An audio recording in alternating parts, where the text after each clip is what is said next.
Good afternoon, distinguished chief people here and audience. It's my pleasure and it's a privilege to be here to give you a talk. And the title is How the Energy Trend for My Grandson. I think the title is not relevant to me because do we have energy for my son itself? I think that's the first question we have to ask, because in 10 years we are going to develop the energy demand the way we have been hearing, which is my son time, okay? So for when you're talking about my grandson, I don't know if it's going to be 4 times or 8 times, right? The way exponentially things are going. So 2 power 3 is going to be 8 times at least it's going to go. I think it's too late by the time, right? The way it's going. So at least let's focus for my son time than the grandson, okay? That may be the realistic, I guess. So I'll try to put it's not a data, I'm coming from university here, so I don't have too much data to give you statistics, but I can throw some ideas. I can throw ideas and the fundamental aspects of what to do and how it's happening, okay? At least from 2 country perspective, I can put that. So meeting energy demand for the next generation, usually talk about non-renewable, renewable energies, and third one is energy harvesting, okay? Which is a micro energy harvesting. Okay, we have been talking about so far all about big energy level. Okay, we're talking about the wind turbines, the winds, and fossil fuels and all that, which is a big level. Okay, which we have been doing very good, and we are not doing enough, and all that's going on. The third is also that we have been losing. We don't focus on that. Is energy harvesting, which is basically micro level, but you can put them together. Is going to add up a lot of energy here. And which you can do day to day, every one of us can practice and generate them. That's the beauty of it, okay? And I'm going to show you some of them. The solution is, you can increase the availability, supply, which we are trying hard, and there's limitations. Or reduce the demand, which is usage. It's also limited because it's going to affect everything else. And the third is, increase the efficiency of the conversion, which is going to equivalent of increasing the supply or reducing the demand.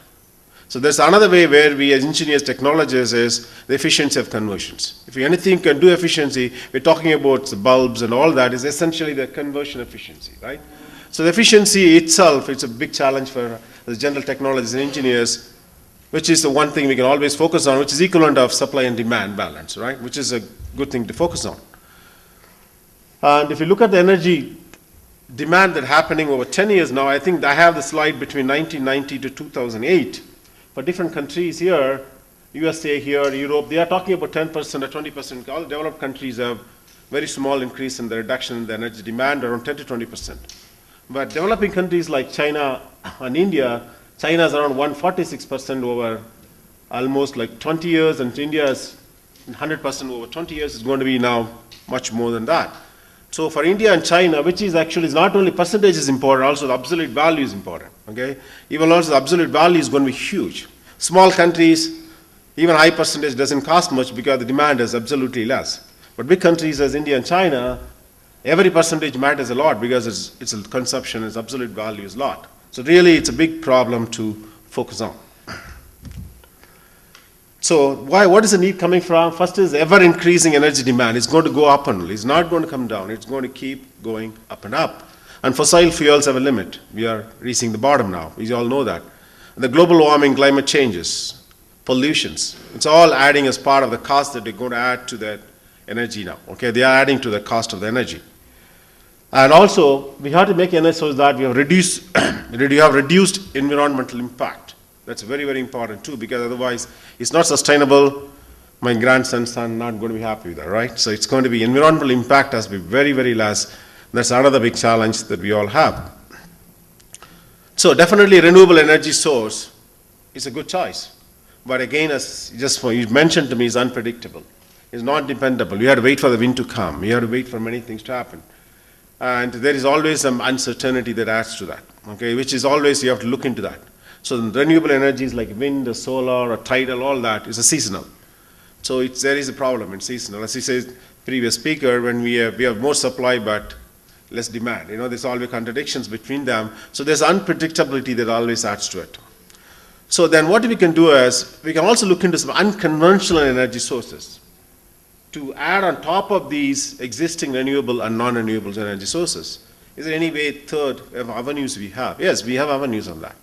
So this is basically what you're talking about as unconventional energy sources or energy harvesting from smaller level energies, okay, which adds up to a long level.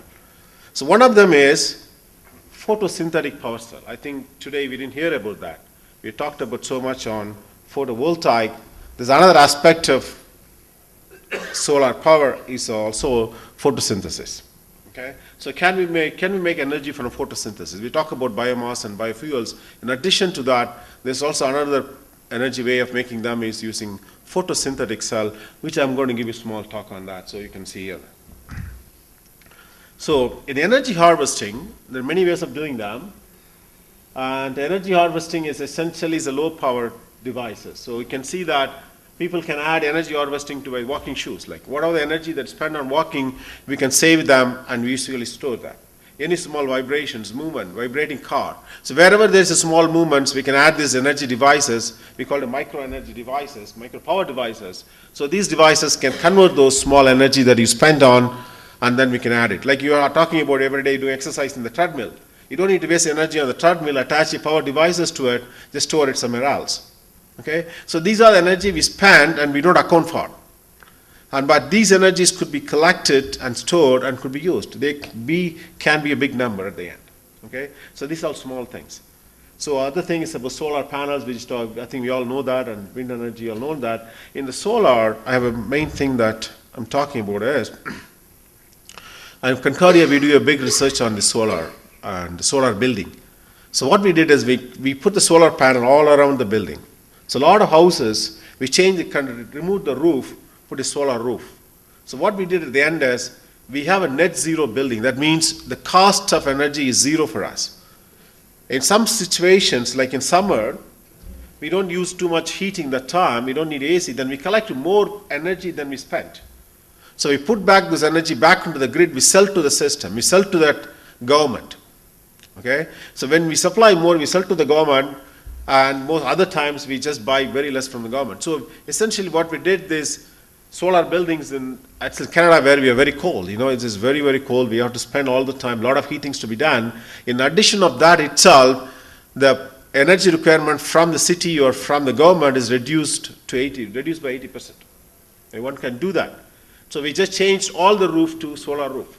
Simple as that. And there's a government support for that. Government support with a lot of subsidies to do that. So on over 10 years time, you got the return of your investment. Then after that, you're completely energy free, zero energy. You spend $0 on the energy. Okay, this is one of the things that we do, and we call the net zero building. So we can design the building on the sides, windows, and roofs, everything. At the end, you spend $0 on the energy, and you do not load the government for that. Okay, it's become self-sufficient and self-reliant on the energy. Okay, that is still possible. It is. Okay, and this is a big level. Other one is vibrations. I talked about any small vibrations. We can put a piece of actuators, or any of those small vibrating micro actuators. We can store this energy. Okay, and a lot of work has been done. If you can Google it up and find out, actuators are put on the shoes and walking shoes, and Nike has already done to convert some of these powers. Okay. And also you can do the thermal gradient. You have any thermal gradient anywhere you find, then you can use the Seebeck effect to convert them into energy. Okay? Which is also being done. Whenever you have a heater, for example, in the case of all the big power plants, we send them, a lot of heat still goes out, right? We can't collect all the heat back. A lot of heat is going back. So if you have 10 degree even or 5 degree even, that's enough to convert them back through the Seebeck effect, collect those energy back. Okay, so these are actually energy harvesting, which is gone waste. So you can collect them back and use them. Okay, this is another third revenue I see to increase our supply. Then the last one I want to talk about is the fuel cells. Okay, fuel cells is another small. Fuel cells have been there for a long time, but now we can make a micro fuel cells, microbial fuel cells. Okay, we can use directly hydrogen oxygen conversions, hydrodox reductions. Okay, the electron movements, you can convert them to energy, or you can use the microbes. You can use basically bacteria to do the job for us. Okay, and you can convert energy from them. As an example, what I'm going to do here is I'm giving a simple demonstration. I'm going to show you that later. Okay. So what's the problem in this energy harvesting? The problem is how to store them. This is always the other problem. The problem is storage, okay? We can produce, but it doesn't happen at the same time you want it. So you need to storage. Like you have cell phones, you need a battery and all. At least I can store these batteries. I can make these energy harvesting devices yourself. You can load all your computers, cell phones, all this could be charged, so you can reduce the load on the public system. This is possible with these devices, okay? So the energy hard, so now a lot of research is being done on effective battery storage and also ultra capacitors and super capacitors. A lot of work is being done to how to store energy from the low power devices. Okay, but it's very promising. I've done work recently. My student has done some good work on that, and we can multiply, we can put these devices together, and we can amplify these outputs. So it's possible to scale it. Okay, it is possible to scale such a small devices to power a laptop or power some of the small computers. Okay, it is still possible to do that. Good. Then what you essentially make is an electricity. Okay, so that's the logic, that's the idea that I wanted to develop, which I worked with this photosynthetic power cells. Okay, so what we did is, in this case, is I'm not using the plant, I used algae, single cell blue-green algae. Okay, we have a lot of these blue-green algae now, we can easily use them. Okay, and they're very easy to handle. Basically you can get rid of algae too this way, which is good, and they're also good biomass. It's a lot of other advantages you have. So why photosynthesis? Photosynthesis is, the fundamentals of life support. It's always there, right? Very, very important.